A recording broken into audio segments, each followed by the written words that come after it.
Ginkumpirma naman sang pump boy sa isa ka gasolinahan sa distrito sang Mandurriao nga nagbakal si Frank Royce Barbasa sang gasolina sa ilang nga gasoline station. Sa interview sang Bomba Radio kay alias Nonoy, ginabulo banta alas 7:40 sang gabi o kon 40 minutos makaligad sa alas 7 sang gabi, antes may nasapon nga sunog nga bangkay sa Green Meadow Subdivision sa Pavia, Iloilo, nagbakal sang isa ka galon nga gasolina si Frank. Suno sa iya, mga 3.5 liters lamang ang nasulod sa galon, apang ginpahayag sang lalaki nga gusto niya magbakal sang kabugusan nga 8 ka litro bangod gamiton sini sa iya nga salakyan. Dugang pa sini nga nagpangita pa sila sang dugang nga sulodlan agod nga makalabot sa 8 ka litro ang gasolina, kagintanyag pa ni Frank ang iya tumbler nga suno pa sa iya kung wala na gid sang sulodlan didto na lang ibutang ang dugang nga gasolina. Wala naman ginbaton sang pump boy ang tumbler bangod nanugunan ini nga isulod ang gasolina sa tubigan ni Frank. Gani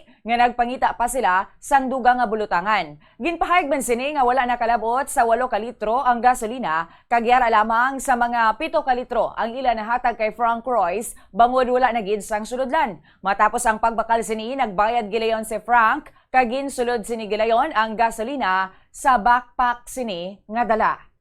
7:40 sa gabi. Kaya nagpabilog ko ka coins mo pagwa ko. Natugungan na ng saya kagalon nga iya ka ketchup. Mga 3.5 liters sunod ya. Mo tugintugungan una. Ang mga dalaya. O tagay gusto ya, mga 8 liters iya itugong. Ikulang. Ikulang. Kaya gin naluoy mo bala ko no tugong slack kanya mo. Kaya bala mo ni ite si pangitaan na sa ludlan para makalabot 8 liters. Kaya ay kulang gipagwa iya nga tumbler. Bala dre lang isulod di ba Tumbler sa sulod tubig na. Bagya. Kaya bala mo hindi lang na kay kanugon mabaw na gasolina siya ka na tinlo. Basta doon nakatugong siya doon mga 7 something na sobra 7 liters. Wagi na ubos ang 8 liters kaya why na sulodlan. Pero ina-insist. Siyempre, dito man bala ako may problema ang tao mo. Kaya man sa gadog heavy abe o dog Okay man sa normal man yang ano. mga ordinary customer mo na. Lumula na. Ang pump boy nga si alias Nonoy sa kumpirmasyon nga nakabakal sa ila sang gasolina si Frank Royce. Yara na sa kustodiya sang kapulisan ang resibo sang ginbakal nga gasolina nga mahimo mangin kabahin sang ebidensya. Ginkumpirma man ni Police Captain Presquito sang Pavia Municipal Police Station nga may nakit-an sa cellphone ni Barbasa nga naga-search ini. Kung pila ka litro sang gasolina ang kinahanglanon nga magamit, agod mangin abo ang isa kalawas sang tawo. Ang cellphone ni Barbasa nakit-an malapit sa area kung sa diin nasapuan ang bangkay. Natigayon nga nabuksan sang pamilya ang cellphone, gani nakit-an kung ano ang gin-search sini apang nagpamalibad ang pamilya nga ihatag ang password sa mga pulis. Pila ka liter, sir? So suno ma'am sa sa resibo nga nakita namon ma'am sa gimbakal niya, do almost 7 liters man. Based sa medical legal, sir, kaya 7 liters makasunog sa tao completely. Ano?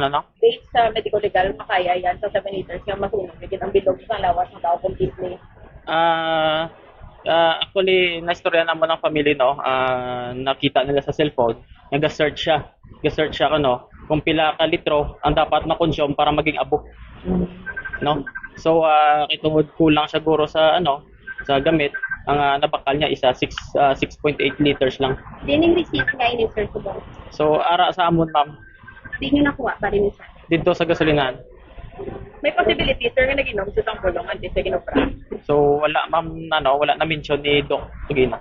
Basta nakita mo sa kuwak yung niya na nanggap yung gasolina. Oh, may nakita ang examiner.